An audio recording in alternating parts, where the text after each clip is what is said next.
que eu estou falando sobre punk? Ela tá dentro das hortaliças, né? Só que é um tipo de hortaliça que eu posso falar para vocês que é nacional, nativo, né? Porque assim, ó, eu não sei se vocês sabem, o responsável por trazer grandes variedades e diversidades de hortaliça para o Brasil é a comunidade japonesa, né? Então, quando vieram nos navios anos e anos e anos para o Brasil, aquele monte de japoneses tentando encontrar no Brasil um futuro melhor, na qual eles estavam passando grande necessidade no Japão devido à guerra. Inclusive, o meu pai, ele também veio nessas condições, né? Como a família era composta por muitos filhos e ele era o caçula, para ele não passar fome e necessidade no Japão, a família, junto com ele, decidiu realmente enviá-lo para o Brasil, tá? Para quê? Para tentar uma vida melhor, porque até então, naquele momento, existia uma propaganda muito grande de que o Brasil é o país do futuro, tá? Então, eles levaram na bagagem grande quantidade de semente de hortaliças. Foram eles que introduziram a grande quantidade de folhosas, como por exemplo o que? Repolho, brócolis, cebolinha, salsinha, berinjela e assim por diante. De frutas, eles trouxeram alguns tipos de laranjas, né? Algumas como por exemplo a poncã, tá? Mexerica e assim por diante. Então, houve além de a gente receber pessoas do mundo todo, eles trouxeram da bagagem muitas coisas, muitas frutas, muitas hortaliças que antes não existia aqui e graças a Deus se adaptaram. Hoje é muito consumido. Quem aqui não gosta de cheiro verde? Há algumas exceções, eu sei que não. Por exemplo, quiabo, quando eu era criança, vixe Maria, eu fazia um teatrinho, até feio falar, né? Fazendo de conta que tá com sono, para não precisar comer um prato de quiabo. Eu acho que eu tinha uns 6 aninhos de idade. Não gostava daquele negócio estranho. Eu colocava na boca, falei, gente, que coisa melequenta, pegajosa, sabe? Cheio de baba. Então eu não comia aquilo não. Hoje em dia adoro quiabo. Vixe Maria, tudo quanto é jeito eu como. Olha só como a gente muda, né? Com o passar do tempo.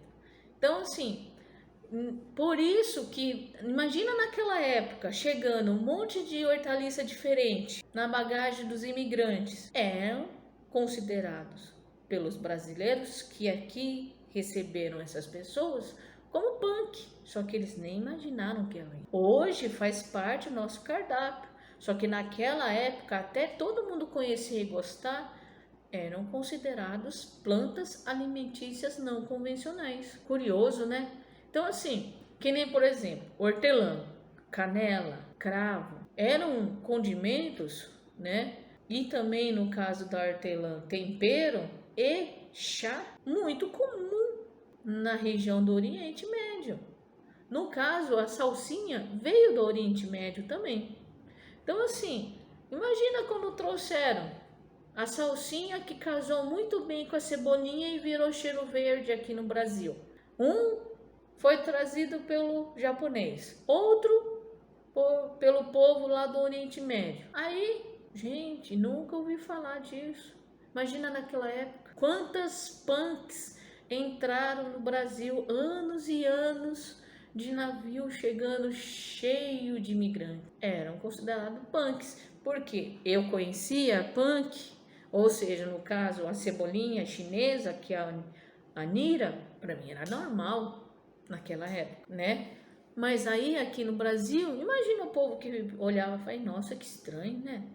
Eu tenho certeza que eles falam, veja, o japonês come cada coisa esquisita, mas o japonês come muito vegetais, frutas e hortaliças e fruto do mar. Então isso é a base. E a base da base da base de tudo é o arroz. Hoje tem um monte de gente que come punk que há 3, 4 décadas atrás eram considerados conhecidas. Não é comum, tá? Isso é. Então, se vocês olharem, esse é um conceito. Aí existem vários exemplos, como por exemplo a Beldoegra, que muitas pessoas hoje usam para dar para porco, para alimentação do porco. O caruru. Caruru é uma planta daninha. Quem é agricultor, se ouve a palavra caruru, ele até arrepia. De quê? De raiva. Porque é muito difícil controlar esse mato lá na roça, tá? E quando chove, a terra tá aradinha, limpinha, bonitinha, só dá com aquela palhada boa, aquela matéria orgânica ali, toda incorporada, prontinha para receber a semente ou a muda. Cai uma chuvinha, vixe, aí fica filé. Quem é que germina primeiro? Caruru. Só que não é um só, é um tapete de caruru, né? Então, quem tá na roça sabe o que eu tô falando. Só que caruru você pode usar como salada, como refogado, né? Isso em muitas coisas. Por exemplo, eu acabei de falar da primavera, mas a rosa é uma bunking, tá? Eu lembro que quando eu era criança eu comia pétala de rosa. Tá certo que era por comer, né? Você fala, não passei mal, então tá bom. Mas se consome. Você pode usar pétalas de rosas, né? Aquela que você colhe ali no quintal, para decorar a salada, para deixar a salada mais colorida, mais bonita, né?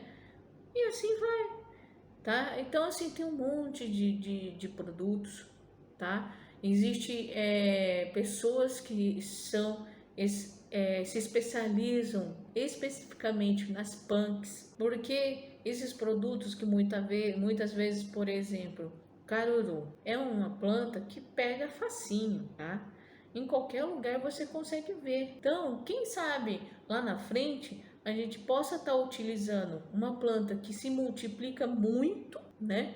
Rápido. Teoricamente ela é resistente, rústico, né? Para poder matar a fome da população, não só do Brasil como do mundo. Por que não?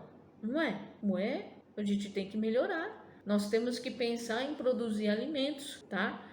A única coisa que eu peço para vocês tomarem cuidado quando forem ler melhor sobre punk, é só um alerta, principalmente para as pessoas que estão na cidade, tá? Por quê?